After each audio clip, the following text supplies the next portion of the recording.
Hey guys, T2 out here, back again, Titan Preparedness channel. Today's video is going to be on bartering and trading for the third week in a row. I promise you guys, after this video, no more barter, no more trade, at least for a little while. Today's video is going to be a reply to another prepping channel. And today's reply video is going to be towards the Modern Refugee. Recently, at the time of this video, Modern Refugee put out a video on barter and trade, and it was just a spur of the moment video. It wasn't nothing that was planned. It was just kind of him sitting in his car talking about barter and trade, and he brought up some really good topics and some really big issues that a lot of us prepping channels don't answer. So one of the first things he says is that barter and trade is going to be the most dangerous thing that you can do during a time of crisis, and he's 100% correct. I'm not denying that fact. Later on in the video, he pretty much asked the question, who, what, when, where, why, and how are you going to do barter? Are you going to trade? So he brings up the fact that if it is a worst case situation, there's probably not going to be a Facebook marketplace. There's not going to be some, meetup, some trade up app that you can have on your phone if it is a bad enough situation, where you can talk to these people online and, set out some sort of deal. And he's right, again. So for this video, I want to answer the who, what, when, where, why, and how when it comes to bartering. Let's start off with who. Who are you going to barter with? In my opinion, the first persons that you should be trading with is your neighbors. Your neighbors are going to be your biggest asset or your biggest liability. Your neighbors are either going to knock on your door for a cup of sugar, or they're going to knock down your door for that same sugar. So you as a prepper need to either talk to your neighbors, you need to have conversations with them, you need to get them on the prepping bandwagon, so to speak, so that they have supplies, so that they are more prepared and they're not knocking down your door to take what you have. Let's run a quick situation by you. It's been a week without power. You throw some steaks on the grill. Your neighbor comes by, he smells them. He says, hey man, you got any to spare? You got one for me? Maybe my family, we haven't really ate in a week. Sorry, bud, I don't have anything. As you're gnawing on this big juicy steak. A couple days goes by, same situation. You throw more steaks on the grill because you've got a generator, you've got a freezer, you've got some sort of battery bank that can keep them cold. He comes by again. He says, hey man, I asked you a couple days ago, do you have any to spare? Do you have any for me and my family? Nah, sorry, Bo. You're on your own. You should have been a prepper like me, but you weren't. He's not going to ask for a third time. What he's going to do is he's going to go start talking to all your other neighbors. He's going to say, not only did this guy over here have a propane grill, but he also has food, and we're talking good food. We're not talking eating out of the dumpster. We're talking steaks. We're talking hamburgers, because I've seen them cook them, and if we link up together, we can go take it from him. Now, I know there's a lot of people out here that are going to say, well, I'll shoot first and ask questions later. You best hit where you're aiming the first time, because if I'm your neighbor and you shoot at me, you best hit me on the first shot, because you're not going to get another chance to. Now, I might come by 2 days later and say, hey, listen, man, water under the bridge. We found a new form of food. Don't worry about it. But it's still going to be in the back of my mind. I know that you still have food. I know that I still want your food. And as a parent, I can tell you that parents will stop at nothing to make sure their childs are taken care of. So it might be 2 days, it might be 3 days, it might be 4 days later, and he's going to team up with all the neighbors, and he's going to come after you. And you might be able to defend yourself against 1 or 2 people, but I doubt you can protect yourself against 10 to 15. Especially if you don't think there's a threat, and I sneak up behind you. Understand, you have to take care of your neighbors. So who are you trading with? Your neighbors should be first off.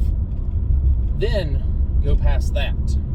If the man a mile up the street has chickens, has ducks, has cattle, has a little farm, has garden, you can travel that distance and go trade with him. That's going to be your second people you trade with, is your local community. Modern Refugee also put out another video, not necessarily recently, but another video where he talked about his 5-mile radius. Chances are, if something big were to happen, you are only working within a 5-mile radius, unless you have some sort of bike. Now, we're talking a major event, an EMP, something that takes down the cars so you can't drive, you can't travel as far as you normally would. Gas crisis would do that. EMP would do that. CME would do that. Economical collapse because you can't afford gas, it could cause that. So he put out a video that said, hey, know what's in your 5-mile radius, know who's there, know what they're about, you know, if they've got farmland or if they raise cattle or whatever. And you also might find wild edibles, you might find a little creek you didn't know about. Know that 5-mile radius. That's going to be number 2. Number 3 is anyone past that 5-mile point or at that 5-mile point. You see, for me, I live 5 miles away from town. So I believe, and this is my opinion, don't hold my feet to the fire, I believe trade would happen at a centralized location. Obviously, you would need some sort of security presence, you would need some sort of police force if you had multiple people showing up with their trade goods. Think a flea market, think a jockey lot is what we call them. We have a lot of ma and pa shops that are in the middle of town. These people that run these little ma and pa shops already know the local community, right? They're getting the same customers week after week, whether it's a boutique shop, whether it's a gun shop, whether it's a Navy surplus store, even a barber shop.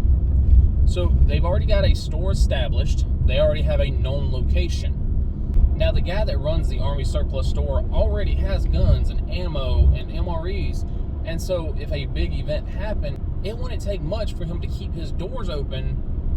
And instead of working with money and working with cash, he can work on a trade system. He already has all that stuff in stock. How many guns does he need? Well, probably not as many as he sells. So he can trade those out for better goods. Hopefully, and then again, my opinion, some shop in town or even multiple stores in town would reopen as barter and trade good stores. Or there would be some sort of meeting place for these people to trade and barter at. Again, jockey lot, farmer's market, flea market, the local police station, the local fire department. If they're not being used, they're easy to secure. You can have all your stuff laid out inside, outside of them, wherever, and then other people come in with their tradable goods and do a swap shop. Again, that is just long-term thinking, but you're going to have to open some sort of chain to make trade work. So there's the who.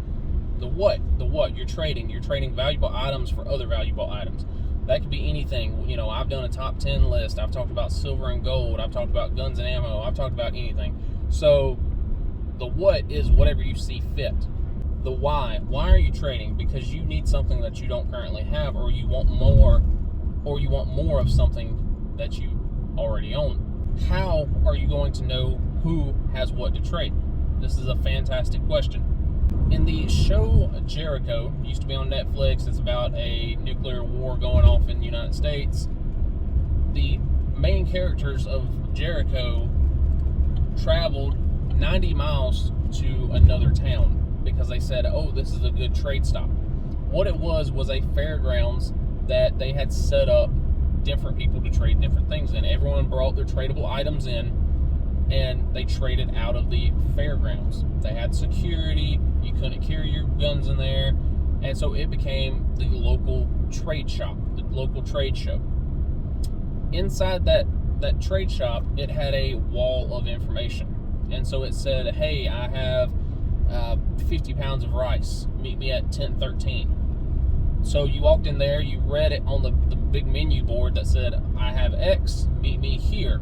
And so these people were able to walk in there, see who had what, and could go to their table or go to their location and find them and trade with them. A wall of information would be a fantastic idea if you stayed there or if you went back there multiple days throughout the week.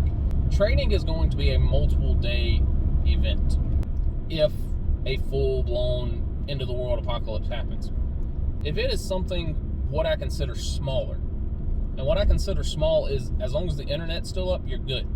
So if it's something smaller, such as an economical downfall like in Venezuela right now, those people are still trading on Facebook or whatever their version of Facebook is.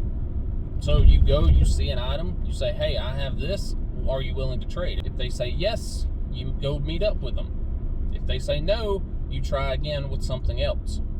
So as long as there's still internet, there's going to be swap shops available online. If there's not internet, it's going to be a lot more harder for you to do that. So if one of these little shops was able to open up as a trade route, what they could do is they could take down your information, what you have willing to trade and what you want for it. So if you have that 10 pounds of catfish and you want 10 pounds of rice or 10 pounds of beans, they can take all your options down. And then someone walks in the store and they says, hey, I need meat. What do you have on the books? They can say, well, Jimmy here said he has 10 pounds of catfish. He's willing to trade for 10 pounds of rice. If you're willing to accept that trade, meet him back here on Friday. So then you go back Wednesday and you say, hey, did anyone accept my offer? They did.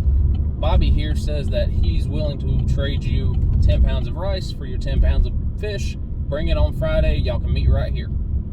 So these little shops can act as a trading location. You can trade with those people, and they can act as information centers. So if you own a small little business like that, take it into consideration. You know, where I come from, up in the mountains, there's one gas station. So if things go south, that gas station is probably going to be the meetup and information place. Now, yeah, it is going to be dangerous transporting your goods to that place to trade, but hear me out, it might be better than you snacking on 10 pounds of rice for the last 200 days. It is dangerous, don't get me wrong, but it can also be very valuable. If you need something that you are willing to risk your life for, sounds to me like it might be pretty important. So, Modern Refugee, again, go check out his video. I hope this answers some of your questions on the who, what, when, where, why, and how when it comes to trade. If you guys have any different opinions, and I'm sure someone does, leave them down in the comment section. If you are planning on trading, well, again, who are you trading with, and how are you going to know what those people have? Let me know in the comment section. Again, we're talking complete grid down. Trading on Facebook would be easy. We're talking, far out, complete grid down. How are you going to know what someone has, and how are you going to know when, where, and how to trade with them? Leave it down in the comment section. That's all I got for today. Hope y'all enjoyed the video. Sorry about the bad lighting. Y'all have a good day. T2 out.